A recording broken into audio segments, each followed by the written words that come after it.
Bonjour et bienvenue à notre classe de l'école du sabbat virtuel. Et puis, Il s'est déjà présenté d'une certaine façon qui n'est pas commune. Et il défie Dieu, le Dieu du ciel. On était bien lancés. On commençait tout juste à chauffer. Voilà, exactement. Bonjour chers amis internautes. L'année tire à sa fin, nous tournons cette semaine vers la leçon numéro 12 qui a pour titre « Dieu est fidèle ». J'ai à ma gauche Lauriane. Bonjour Mariana. Et Davis. Bonjour Mariana. Voilà. Nous allons tout d'abord commencer par la prière. Alors nous allons incliner la tête. Notre Dieu, notre Père, nous voulons te remercier pour ce sabbat que tu nous accordes. En cet instant, nous sommes dans ta maison afin de te louer, te célébrer. Nous voulons te demander d'abord de nous pardonner nos fautes. Nous allons ouvrir ta parole. Nous réclamons, Seigneur, ton Esprit Saint, afin que tu puisses nous conduire dans la vérité et que tous ceux qui entendront ces paroles soient édifiés. Que nous également qui sommes sur ce plateau, nous soyons édifiés par ta parole. Nous t'avons demandé ces choses. Dans le nom de ton Fils Jésus. Amen. Amen. Lors du dernier concours d'éloquence, l'intervention d'une Martiniquaise, Metsa Semar, a marqué les esprits. Par sa profondeur, elle a rappelé en fait que lorsqu'un peuple oublie, il s'expose à répéter les mêmes erreurs. Son discours n'était pas seulement beau, mais il était porteur de mémoire, appel à la vigilance, cri du cœur pour la transmission. Le parallèle est fait avec le discours présenté par Josué, qui se trouve dans Josué 22 au verset, alors 21 du moins, verset 43 à 45. Et ensuite son discours qui commence au chapitre 23. Alors, première question, peut-on parler de la fidélité de Dieu lorsqu'on parle du livre de Josué? Effectivement, le livre de Josué, depuis le début du trimestre, quand on a abordé cette leçon, nous avons vu comment Dieu est fidèle. Pourquoi? Parce que la fidélité dans la tenue de ses promesses, puisque tout ce qu'il avait promis, et c'est aussi le titre le verset de cette semaine, tout ce que Dieu avait promis au peuple s'est accompli. On voit que Dieu avait promis un territoire. Ce territoire leur a été donné. La victoire aussi leur a été accordée lors des différentes conquêtes. Et donc, pour moi, le livre de Josué est non seulement un livre où on voit la fidélité de Dieu, mais ça nous ramène aussi à nous aujourd'hui pour que nous puissions nous accrocher aux promesses de Dieu vis-à-vis de nous. La dernière fois, nous avions vu les typologies ou dans les différentes thématiques de personnages dans la Bible, il y avait des typologies qui se ramenaient les uns aux autres. Et on voyait aussi que nous, aujourd'hui, on avait cette typologie dans les familles. Donc, Dieu, oui, il est fidèle parce que tout au long de notre vie de tous les jours, on voit s'accomplir ses promesses. Malgré, alors, et c'est là où je vais faire le parallèle avec nous aujourd'hui, malgré les difficultés qu'a eu le peuple, en fait, la parole de Dieu s'est accomplie. Parce qu'on se rend compte que la terre promise a été donnée, même s'il y a eu pas mal de péripéties, ça a pris du temps. Et dans nos vies aussi aujourd'hui, on peut faire le parallèle parce qu'on passe par pas mal d'épreuves et on peut se poser la question, mais Dieu, tu as promis et pourtant je ne vois pas. Et on se rend compte qu'au fur et à mesure, en fait, de notre parcours spirituel, eh ben, c'est jalonné d'épreuves, mais on a quand même des réussites. Et c'est ces réussites-là qu'il faut avoir les yeux fixés dessus. Et c'est ce que Josué, entre guillemets, a remis devant le peuple pour leur dire, ben, voyez, Dieu a accompli sa parole au travers de ce qu'il avait déjà promis aux premières générations. Et ce qu'il a promis s'est accompli. Et ce qu'il a promis s'accomplira aussi, puisque comme il a accompli dans le passé, on peut être sûr qu'il accomplira dans l'avenir aussi. Et cette semaine, j'ai fait une expérience. Alors, je ne vais pas donner trop de détails pour ne pas divulguer la personne, mais c'est un ami qui m'avait demandé un service en matière professionnelle et j'avais du mal en fait à pouvoir trouver la solution pour lui parce que toutes les portes auxquelles je frappais, ça fermait. bloquait. J'ai prié parce que je me suis dit non, c'est pas possible que ça ne puisse pas s'accomplir. Et comme dans la leçon, j'ai dit à Dieu, tu as promis, tu as dit que tu ne vas pas laisser tes enfants sans réponse. Réponds à ma prière, réponds à ma demande parce que il faut que cet ami puisse avoir la réponse. Et la veille du jour où je dois recevoir la réponse, je fais un rêve. Et en fait, le rêve, c'est que la réponse est négative à ce que je demande. Je dis, mais non, c'est pas possible. Ce n'est pas possible. Seigneur, tu dois arranger ça, ça ne peut pas être négatif. Effectivement, le jour où je reçois l'appel où on me dit que c'est pas possible que si j'avais demandé une semaine avant, ce serait OK, mais là, le délai est passé, donc on ne peut pas.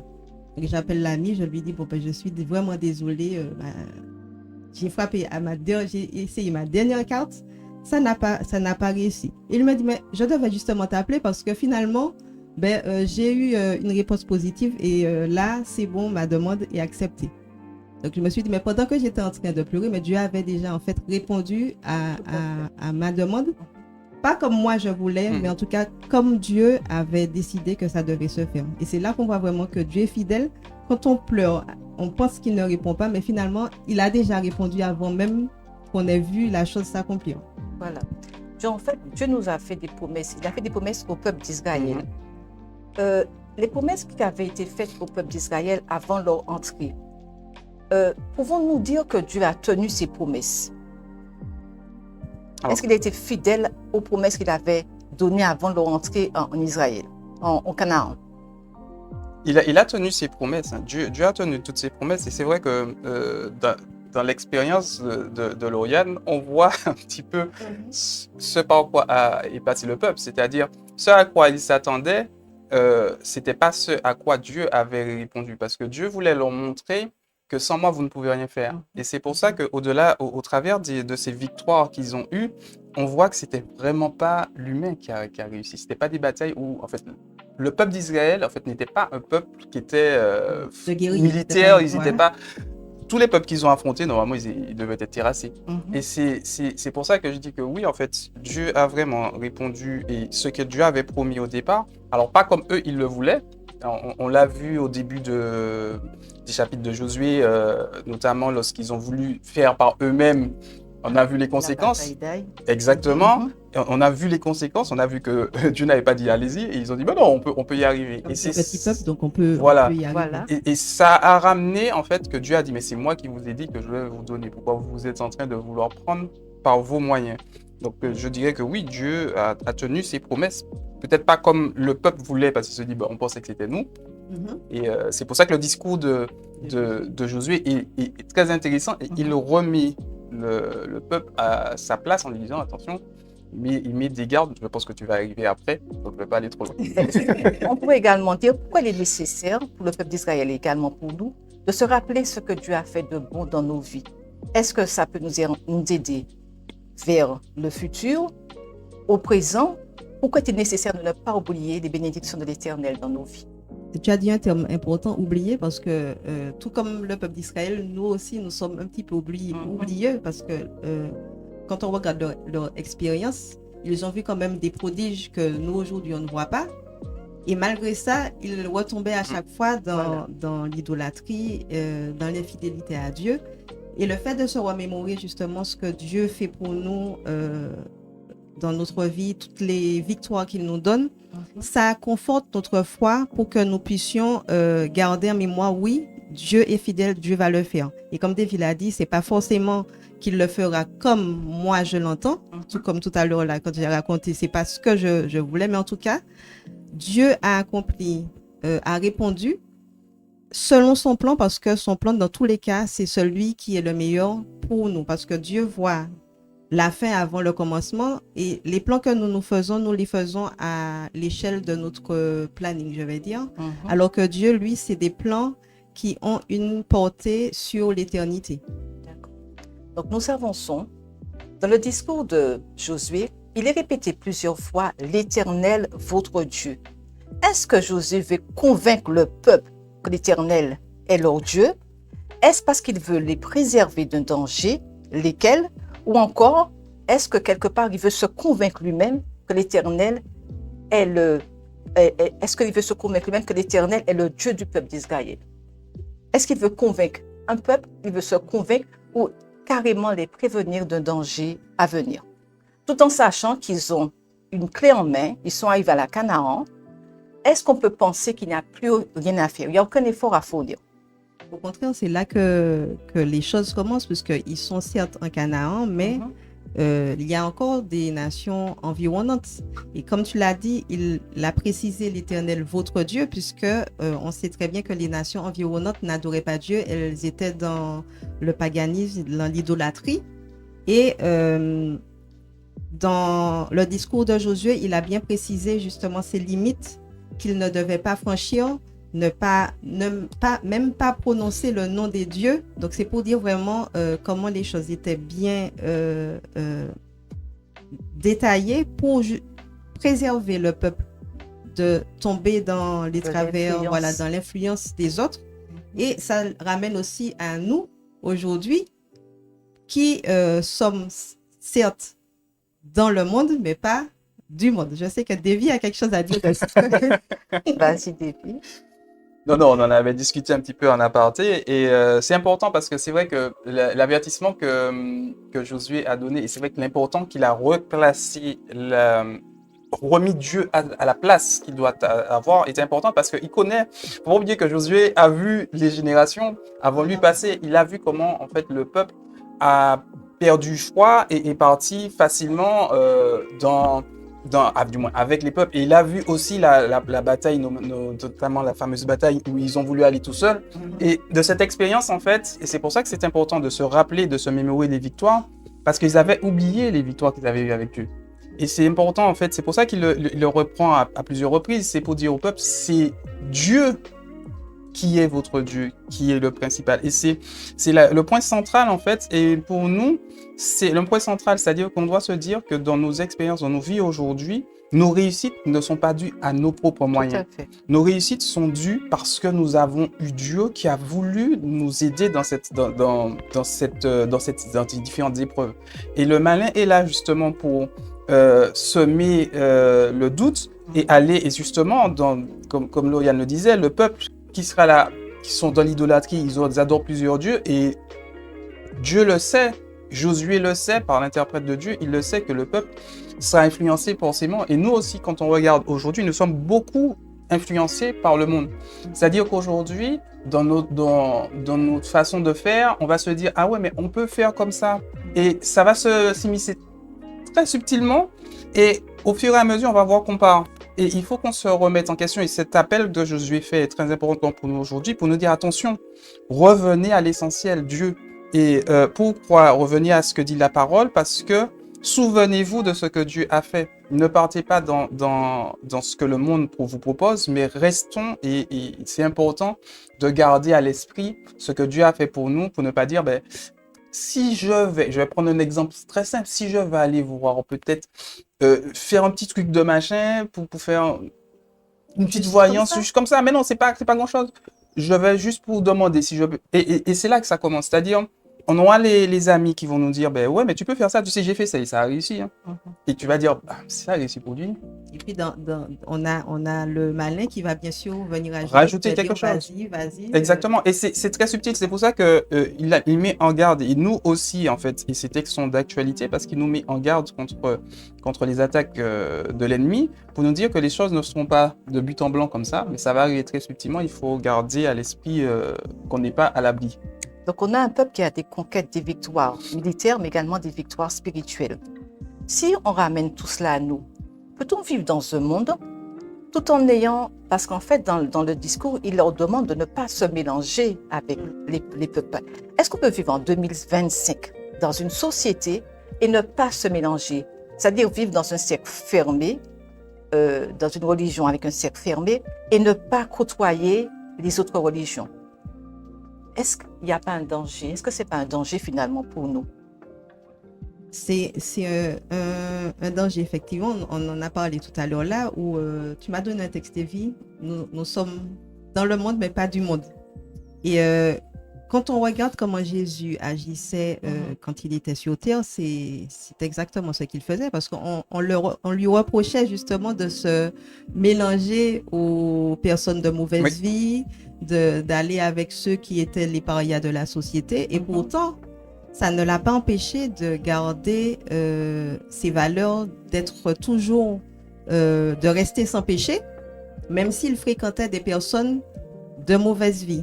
Ça veut dire qu'aujourd'hui, nous aussi, nous pouvons être dans ce monde, avoir des amis qui ne sont pas, qui ne partagent pas notre foi, mais le but pour nous, c'est pas simplement de dire qu'on fréquente, qu'on a des amis et tout, mais le but, c'est que nous soyons une lumière pour eux.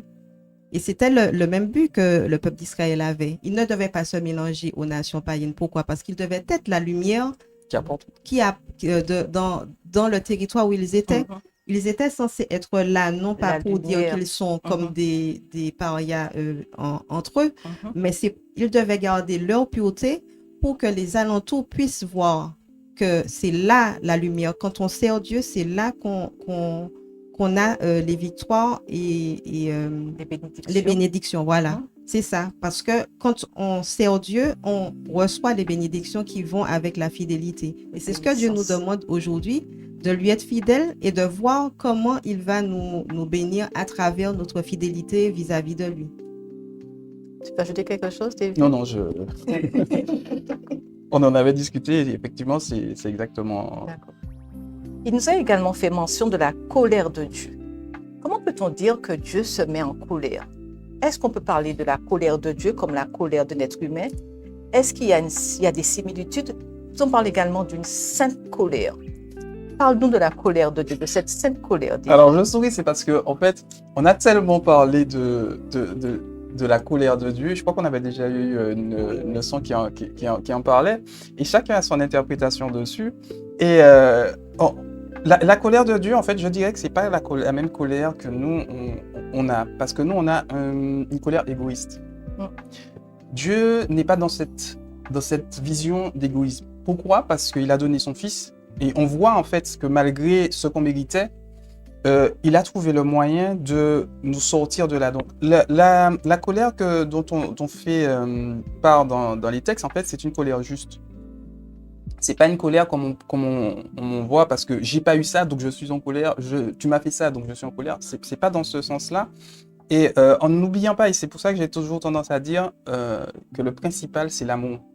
L'amour de Dieu, en fait, c'est une colère d'amour. C'est pas une colère égoïste qui part du thème, en fait, entre guillemets, moi, mais c'est une colère d'amour. Et c'est ce qui est important, en fait, à reprendre dans le texte. C'est surtout, pour moi, ma vision des choses, c'est ça. C'est-à-dire, pas colère en tant que haine pour dire je suis en colère, je vais vous détruire.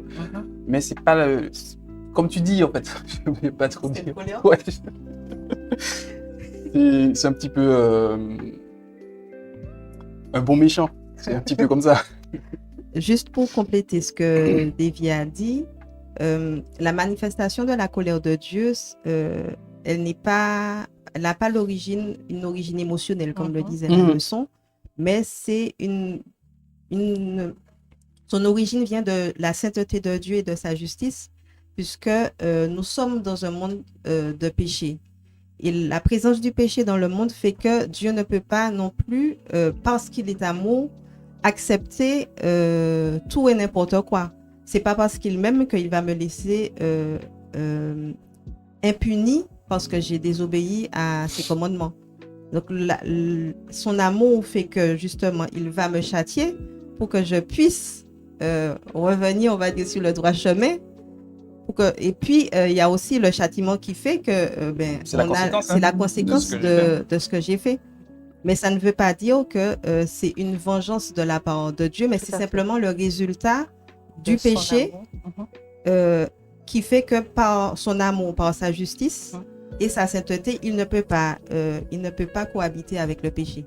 Dieu est saint, donc forcément, si le péché se rapproche de lui, il est obligé d'agir pour l'éloigner. D'accord. Donc, on a parlé de couleur. Vous avez également prononcé le mot amour. Amour, fidélité. Peut-on être fidèle sans aimer? Peut-on aimer sans être fidèle? Moi, l'un ne va pas sans l'autre. Hein. Oui. Moi, l'un ne va pas sans l'autre. Oui. Parce que la fidélité principale, c'est l'amour.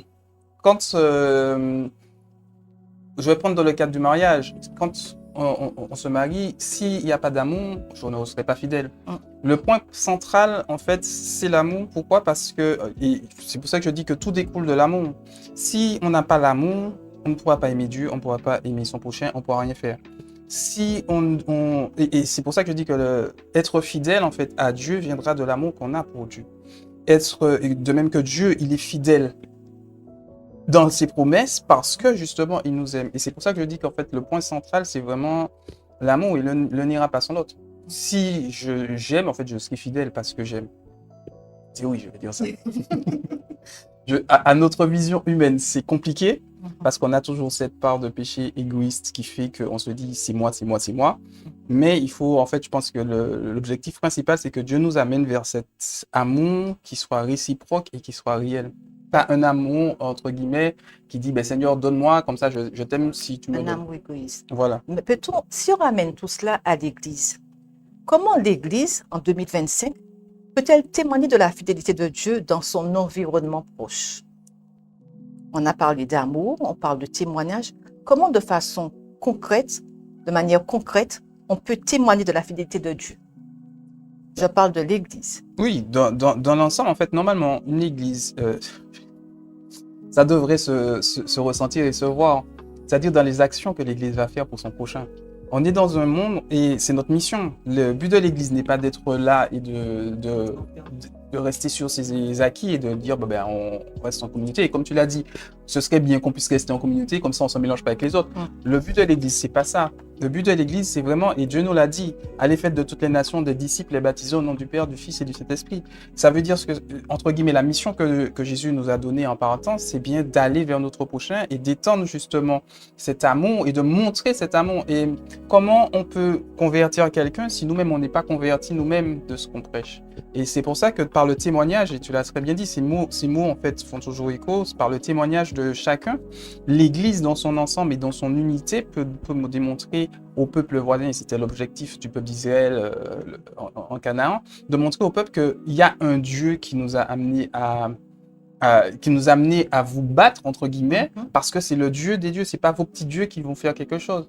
Donc nous aussi, aujourd'hui dans le monde, on a ce témoignage à donner, à dire, et non pas à se laisser diluer dans toutes les autres religions en disant ben, on est comme vous inquiétez pas, on est comme vous pouvez venir chez nous, mais de dire ben, écoutez, nous avons un Dieu, effectivement nous servons un Dieu, voilà ce que dit la vérité, maintenant c'est à vous de vous approprier la vérité, et c'est par notre témoignage, parce que comment je pourrais témoigner de quelque chose de positif si dans mon église en fait nous ne sommes pas unis, si dans mon église il y a déjà de grosses dissensions, si dans mon église, en fait, on se retrouve à être dispersé, le témoignage que les autres auront sera un témoignage négatif. Oui. Et en complément de ce que David dit, pour répondre à ta question, moi je dirais qu'on prendrait l'exemple de Jésus. Quand Jésus allait vers les autres, il soignait les blessures physiques, il donnait à manger à celui qui avait faim, il guérissait les malades. Pour moi, c'est le témoignage le mot m'échappe. Le plus vrai. Vrai. Voilà, parce qu'en fait, on ne peut pas aller vers l'autre pour lui dire Jésus t'aime, et puis je le regarde tous les matins qui a faim, qui n'a pas de vêtements.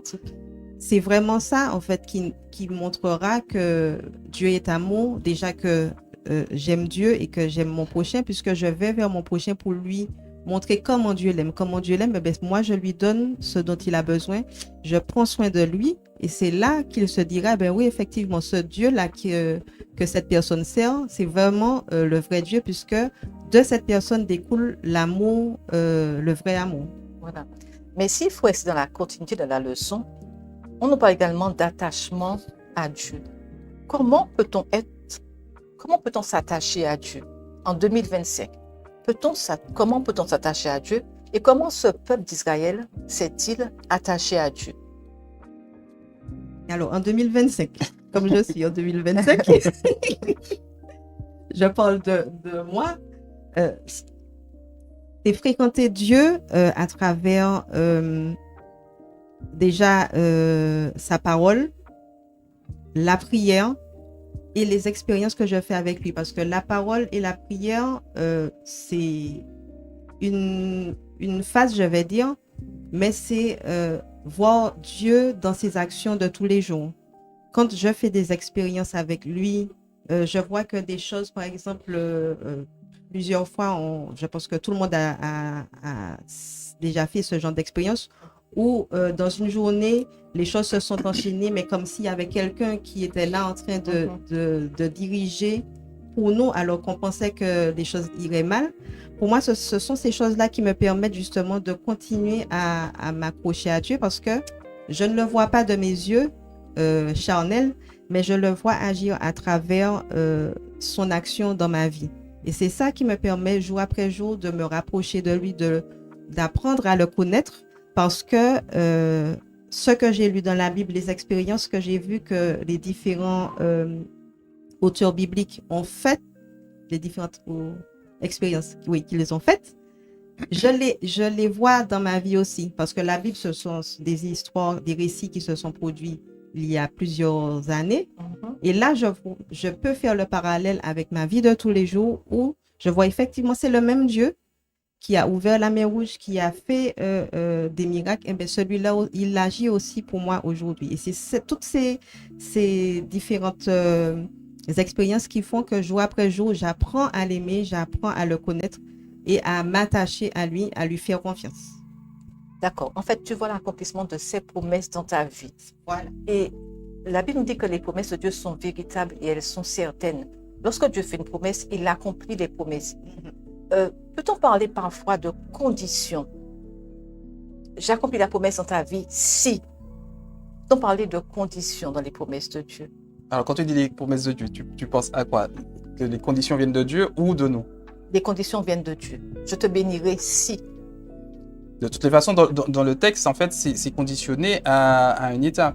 C'est-à-dire que on ne peut pas, entre guillemets, décemment, en fait, se dire, je fais ce que je veux, et puis espérer avoir, entre guillemets, des bénédictions ou bien avoir ce que j'ai demandé. C'est pas compatible. Ce serait pas juste non plus.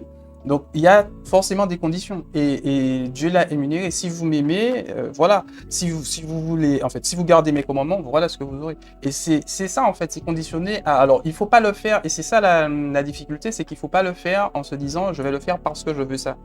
Et je pense que c'est ce que Dieu ne veut pas, que ça soit un amour qui soit conditionnel, mais il veut que ça soit un amour véritable. C'est-à-dire, j'aime Dieu ou parce que je n'attends rien de Dieu, mais je l'aime parce que c'est lui qui est le premier, en fait, qui m'a fait. Et je n'attends rien de lui. Tu me donnes, je prends. Et c'est pour ça que j'aime beaucoup l'expérience de Job, parce que Job a perdu tout. Et ça m'a fait sourire quand... du moins, sourire, pas sourire. Je me suis dit, t'imagines que Dieu dit à Satan, tu vois, Job, c'est mon poulet. Et ça veut dire ce que ça veut dire. Et quand on voit ça, ça veut dire que Job dit, et Satan qui dit, mais non, mais il te sert par intérêt. Et c'est ça, en fait, le truc. Et Dieu dit, mais non, tu vas voir, c'est pas par intérêt. Et dans le discours qu'il donne, en fait, c'est un discours qui est intéressant parce qu'il nous dit, tu as pris, tu m'as donné, c'est à toi, Seigneur, rien n'est à moi. Et c'est ce discours-là qui montre que c'est un amour véritable, qui n'attend rien. Et c'est le discours, je pense, qui est difficile. Je suis conscient que c'est difficile et c'est pour ça que c'est important, en fait, que chaque jour, et on est sur Terre justement pour apprendre, on fait un petit pas, on a des petites victoires et il faut se saisir justement de ces petites victoires et rester constamment. Et par rapport au peuple, c'est exactement ça. En fait, Dieu ne veut pas, en fait, qu'il les voit comme étant, on pourrait voir Dieu comme étant un Dieu qui dit voilà, et puis c'est fini. Mais en fait, Dieu veut montrer son amour. Et c'est pour ça que c'est important de revenir dans la parole et c'est pour ça qu'on arrive à acquérir, entre guillemets, de l'expérience de par la parole de Dieu, mais aussi de par nos expériences avec lui. Sylvain, vous avez quelque chose à rajouter encore par rapport à la leçon? Non. Ouais. Je crois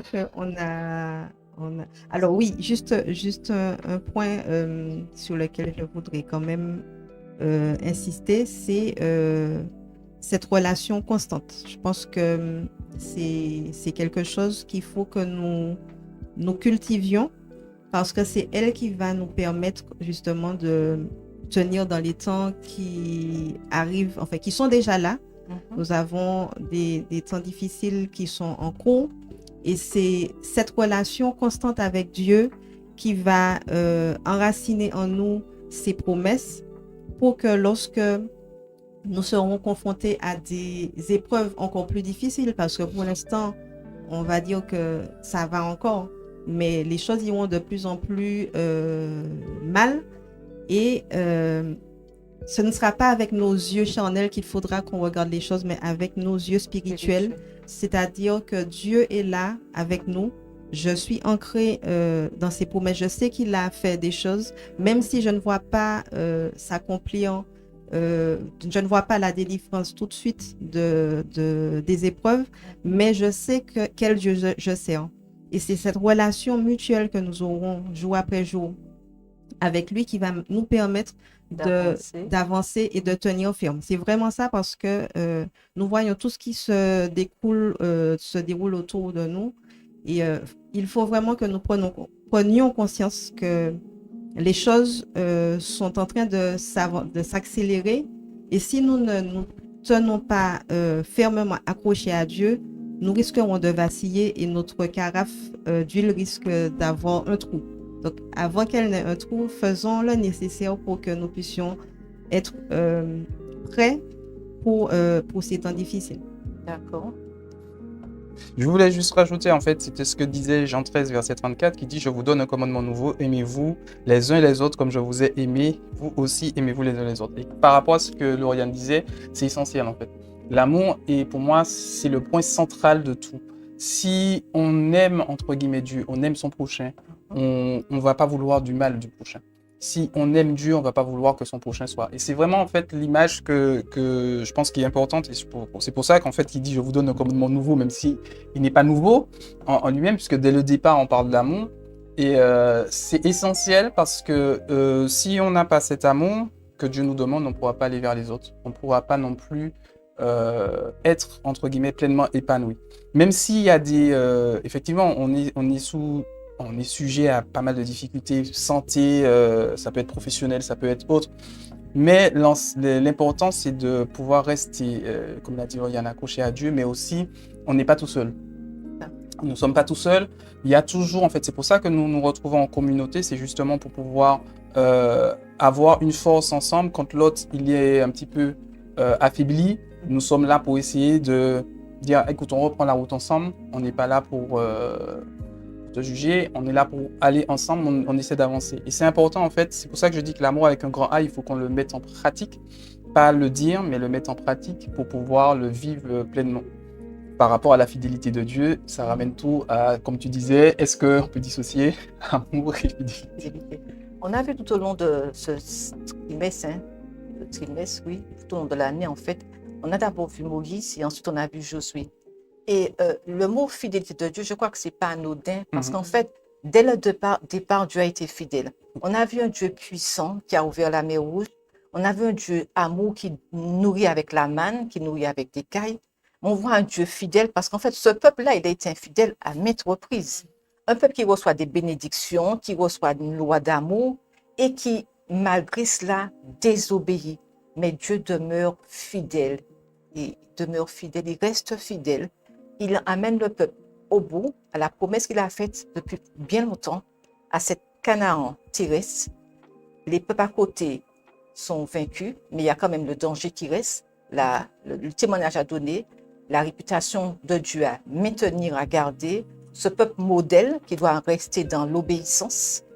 Mais l'élément principal véritablement du livre de Josué, c'est la fidélité de Dieu envers ce peuple.